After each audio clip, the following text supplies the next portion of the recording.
E mban mend Teto Olgën që thoshte në filmin e Saja, Zonja nga qyteti, se këta fshatar kanë shitur gomerë dhe kanë bler bicikleta. Tash unë them që këta njerëz kanë shitur bicikleta dhe kanë bler Mercedesa. Mos harroni bëni subscribe tek kanali Shqeto. Shiko se te pjesa e plerave tani kalojmë temë tjetër se kryetarin e kemi ka ca probleme me problemet e veta. Kryetarin? Dhe çfarë duhet të keq për kryetarin? Jo të në vi keq, por nuk ka kush i detyron këta punojësit e tjerë që të shkojnë të bëjnë pastrimin e plerave. Rregullojnë ambientin. Në rregull, nuk e di ato, nuk mund të flas për gjëra që nuk di. Nëse ajo është një temë që do ta trajtoj dikush tjetër, se mua nuk më bie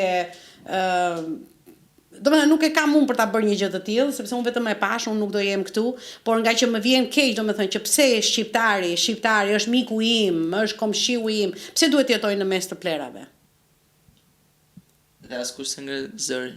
Jo, nuk e ngrejnë zërin. Po dhe kam dëgjuar këtu njerëz që kanë dyqane, që vinë me makinat e tyre dhe duhet të parkojnë për jashta. Këtu tash i parkon nuk e di se kush, edhe ata që kanë dyqanet këtu nuk mund të parkojnë dot makinën, sepse po parkuan vjen policia i jep gjoba. Këtë kam dëgjuar. Tashi unë kur e kam shtëpinë këtu ose e kam dyqanin këtu dhe kjo rruga përballë më takon mua që kam biznesin, pse atëherë duhet që unë të marr gjoba dhe të vi çdo njeri që të shkoj ke kafja me pi. Po hec orën këmbë shko ke kafe se e tretë edhe kafen, nuk të shkatron nervat. Miqi, jemi në Tiranën tonë të dashur, në Shqipërinë tonë të dashur dhe do kemi dhe vazhdojmë të kemi problematika të tilla që koshat nuk pastrohen, padrejtësia vazhdon dhe këto nuk i them unë se kam ndonjë gjë me ata lart që na drejtojnë, por që faktet janë që funksionojnë edhe problematika të tilla, probleme me parkimin, probleme me komunitetin, me njerëzit. Të fundit jemi shqiptar, ngelemi shqiptar dhe shpërndani veç dashuri dhe mirësi. Unë, duke thënë edhe shqiptarët dhe greke, dua të theksoj që kam që të treja në shtetësit dhe i quaj veten shqiptaro greko-amerikane. Mos harroni bëni subscribe tek kanali Shqeto. Tashti, kujt i pëlqen? Le ta kuptoj ose ta pranoj. Po pa e kuptuar, mos nxjerrë përfundim. Sepse thot një fjalë urtë popullore që aty ku jeton, problemi në shqiptarëve është që ne nxjerrim përfundim pa përfunduar. Jo e të gjithë shqiptarëve, nuk dua t'i përgjigjësojmë gjërat, s'dua të jem negative, ka dhe shumë shqiptarë të mirë, me bizneset e tyre, me familjet e tyre dhe shumë gëzohem shumë, sepse natyrisht në këto emisione që kemi bërë më shumë kemi folur për gjërat negative që kanë ndodhur sesa për gjërat pozitive, por besoj se në çdo emision e kam theksuar që ky për shembull emision ishte i dedikuar këtij fakti ose atij fakti. Kjo nuk do të thotë domethënë që jam negative kundrejt Shqipërisë. Shqipërinë e dua, e dashuroj Shqipërinë, e pëlqej Shqipërinë, flas shqip. Do vazhdoj të njëjtën gjë.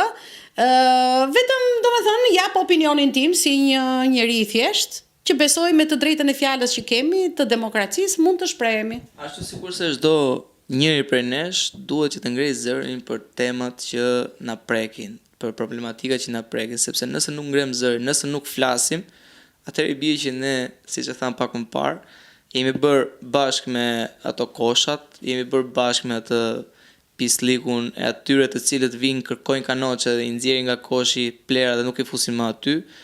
Dhe kështu që nëse ne nuk flasim për gjërat e këqija, të cilat duhet të rregullohen, i bie që çfarë duhet presim për të ardhmen. Është fatkeqësi e madhe të shikosh në Shqipëri dhe në çdo restorant që ka qelluar që kam vajtur unë, të më vinë kalamaj të vegjël të kërkojnë. Ti je duke ngrënë me shoqërinë tënde dhe vjen fëmia i vogël dhe të hap dorën dhe do të kërkojë. Çfarë bën qeveria për këta njerëz? Se ato e kanë bërë biznes.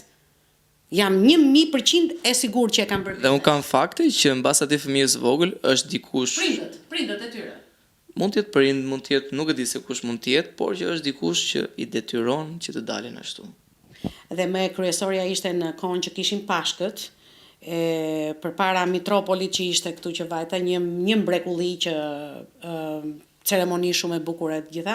Ajo që e vetmja gjë që nuk më pëlqeu është që si kisha lejoi që përpara kishës të gjithë këta të ishin të rreshtuar dhe të shisnin qerinj.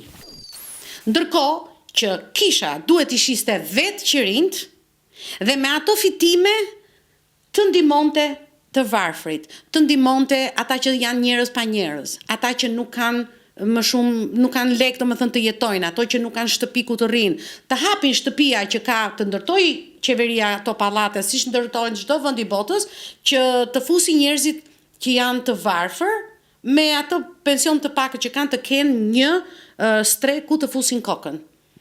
Janë disa gjëra elementare, janë gjërat që të duken si të parëndësishme, po nga një gjë e vogël kaq mund të bëhet kaq e madhe, si për të mirë edhe për të keq. Po, i bie tani që në këtë rast, për mendimin tim duhet të jetë bashkia që duhet të reagojë për personat të cilët nuk duhet të kryejnë tregti, le të themi në kushte të tilla, sepse bie që kisha ajo, se ajo është donation, neve ja japim e blejmë qeririn, njeriu vet atje që të bëj ato lutjet e veta, kështu është zakoni, nuk do ta ndryshojmë neve, dhe nuk do ta analizojmë pse. Kështu është zakoni, do ndezësh një qeri që ta marrësh qeririn, ti shesi kisha, si në çdo vend të botës, ti shesi kisha dhe ato lek të shkojnë kundrejt njerëzve që kisha supozohet që i ndihmon. Sigurisht po edhe këta njerëz shfrytëzojnë rastin për të qitur qerin për të përfituar për vetë. Mos t'i lërë që të vinë mu përpara ty, sepse unë njëkohësisht nuk kam parë që përpara xhamisë, se qelloi këtu kur ishte kora e Bajramit që isha unë këtu. Ishin të tërë atje duke u lutur, po unë nuk pash këta fëmijët e vegjël, edhe këto njerëzit gratë, plaka ose në një djalë që çalon ose kështu të shkojë dhe të kërkojë. Pse për Myslamini? Dhe këto do t'ja them qeverisë së tanishme. Ka edhe kështu sepse ne se kam parë, unë nuk pash. Ne rrim aty në qendër që bëjmë vokse dhe aty është edhe xhamia të cilat çdo të shtunë, çdo të premte bëhet riti fetar që falet xhumaja dhe aty ka pafund njerëz të cilët kërkojnë lëmosh. Por e besoj atë që thua. Atëherë kjo do të thotë është një fenomen që nuk është vetëm tek kisha, nuk është vetëm tek lokal, nuk është vetëm tek rrugat, te lagjet, te kafja, është gjithandej. Madje edhe te parlamenti kur hyjnë deputetët aty, këta shkojnë të lypin. Kjo është kulmi. Shiko, ajo duhet jetë një gjë që duhet të ndalohet, sepse është një figurë shumë e keqe kundrejt Shqipërisë, dhe tani Shqipëria është e hapur, që çdo ditë unë shikoj me dhjetra njerëz që vinë nga jashtë, kemi kaq shumë turista. Në për mediat shikoj që janë bërë reklama me restorante të bukura, me ambiente të bukura që ta tërheqësh turistin të vi këtu, edhe vjen turisti tash të shikoj atë që po lyp. Domethënë nga një ekstrem në tjetrin, bëni diçka ju lutem për këtë, sepse ofendojmë veten tonë. Miq, kënaqësi që na ndoqët, mos harroni na bëni subscribe në kanalin ton për të parë perlat të tjera, jo vetëm me Elenin, por edhe tematika të ndryshme sociale, ekonomike, politike. Ju përshëndesim.